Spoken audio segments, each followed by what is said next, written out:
It actually looks the same. You know? 17 years ago. Same table and chairs. I remember them specifically being round. Like a circle. Yeah, it's some good memories actually. Real good memories. As I remember it, this was our dressing room. Yes, the gents' toilets.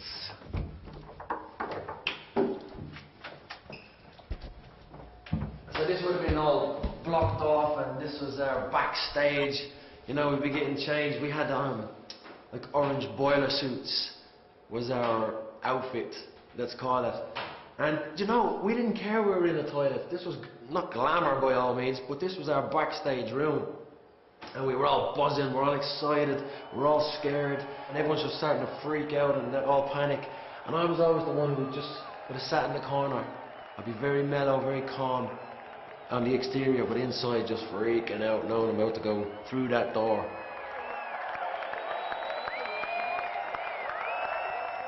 A little prayer. I mean, right lads, we're on. Out the door.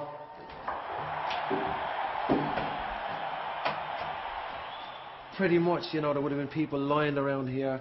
And when it got to this point, smoke everywhere. So, let alone just these round tables trying to find your way through, it was almost an impossible task to get over here. But nonetheless, I think we were so excited about it. We did, anyway. We got here in one piece. And as we landed, let's call it, nothing.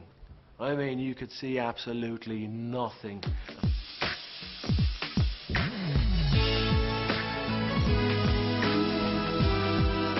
We actually did the full routines we had to the songs, even though nobody could see us or we couldn't actually see each other.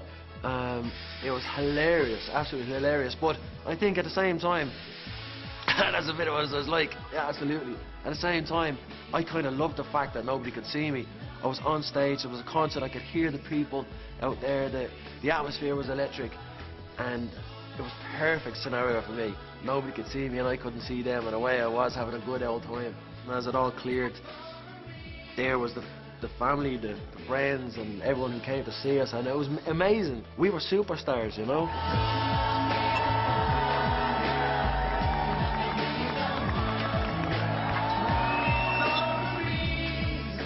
Coming back here now, it's a great feeling. It's an absolute great feeling. And in the last couple of years, we've come back to arenas. Me and the lads done arena tours, and standing there is a wow factor, and it's a vast kind of outlook on what Boyzone has become. But coming to the simplicities of this is just a way better feeling, actually. So pretty much the gig had ended, and when we came off the stage, people were everywhere at this point. Everyone had been up out of the chairs, they've come forward, they're standing at the stage. And I think me and the boys we were frightened. So we came back into our dressing room. Lads, how are we going to get out of here? How can we possibly go through the crowd? How can we go through the audience? We're going to get destroyed. We no idea, you know, we were just so built up about it. But yet, all it was Mummy and Daddy out there and the sisters just waiting to say, well done lads, that was a great old gig. But no, we're all freaking out thinking, oh, the fans. So we organised the car out the back here to pull around, and right enough, there we are, giving each other bunties out the window, car waiting, the engine running. We didn't even say goodbye or thank you or nothing to our friends and family. We were just superstars, rock stars. This was it. We'd left the building. Let the reason be love. Coming up in part 3, we visit the cave that Shane used to call home. My mother loves everything very different. And watch him happily get to work in a petrol station. Out of all the things I've done, this one I'm really not looking forward to.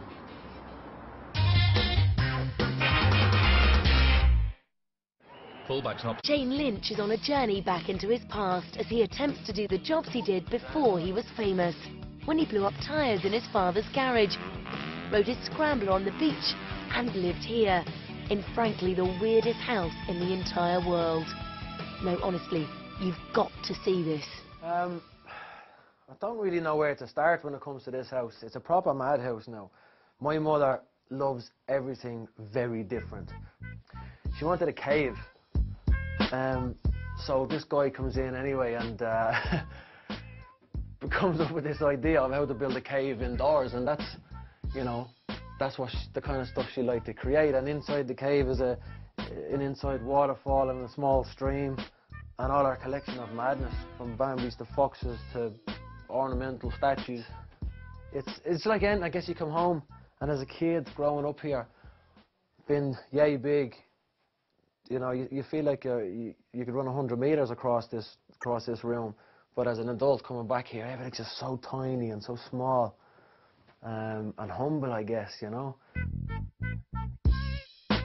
Go back upstairs or go upstairs rather, and see what the old room was like. And yeah, there's not much different. When I was 13 years old, I started to really get heavily into hip hop and stuff. So yeah, hence NWA sprayed on my roof.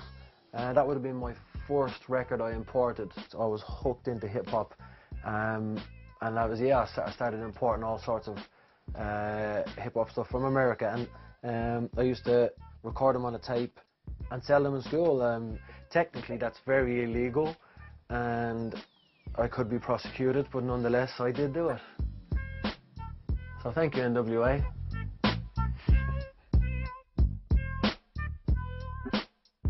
This is a fairly normal estate we live in, but yet again, my mother and father decided that, sure, why live in a hot country and all that, and swimming pools, and when you can have one here. So they built this, as we call the shed. And my mother, again, all sorts of old memorabilia from concert stuff from all my different sisters in different bands. Shane is not the only Lynch to have tasted music success. In fact, when it came to 90s Irish pop sensations, his parents' marital bed was like a well-oiled production line. Tara, the eldest, was in Fab. Naomi was one half of Buffalo G. And the twins, Kiwi and Adele, had 4 #1 singles with Bewitched. That's a foul. It was Shane who achieved fame first. And as Adele remembers, it was a fame that quickly affected the whole family. All right, good break. There was a few crazies. I remember them coming into the house and pretending they needed to pee just to rob some toilet roll. Just to go, I got your little toilet roll. And there wasn't even signed or anything, just Jack's roll. Did anyone ever ask you to sign Jack's roll later on in life? I have to say, when it comes to actually giving autographs and stuff, people do come up with crackers of things. They lose their mind, you know what I mean? It's just anything at the given time. Ah, here, my sandwich, you know.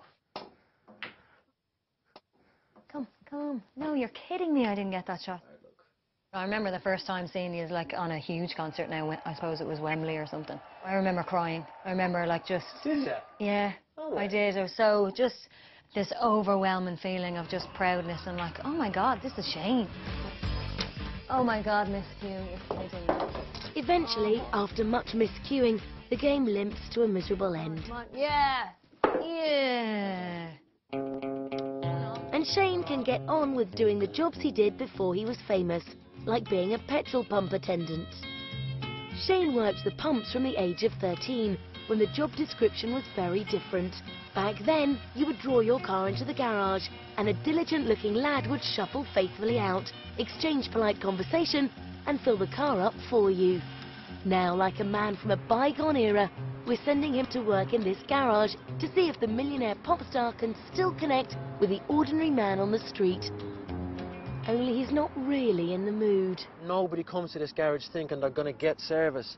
And for me to go and ask somebody, I feel so horribly awkward, because they're going to look at me like, what are you asking me that for? It's just, there's no relation here to what I used to do and how this feels. So I don't like it one bit. I'm really feeling crap about it. And out of all the things I've done, this one, I'm really not looking forward to.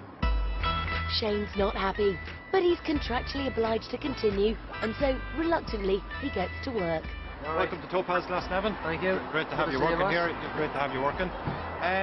For the next couple of hours, just want you to serve customers with the fuel, petrol and diesel. Always make sure that you put the right fuel into the car. We don't want any mishaps, you know. No problem. Just be pleasant to the customers. Hello, good morning, please and thank you. So easy, just smile at the customers and do not, under any circumstances, put petrol in a diesel engine. What do you want? Petrol. How much you want? Fill her up. You go on in and see the attendant there and I'll look after you. Truthfully, I'm having a bad day. I feel crap. I'm knackered, I'm tired, I don't want to see you, I don't want to speak to anyone today. But as soon as I am introduced to someone, there's a switch that goes on, and it is work mode. I guess that's what's been in the music industry or the public eye is all about. It's about turning on the charm. Having resigned himself to his fate, the superstar gets to work charming his adoring public. Hey, man, I look after you. Give it a pop there.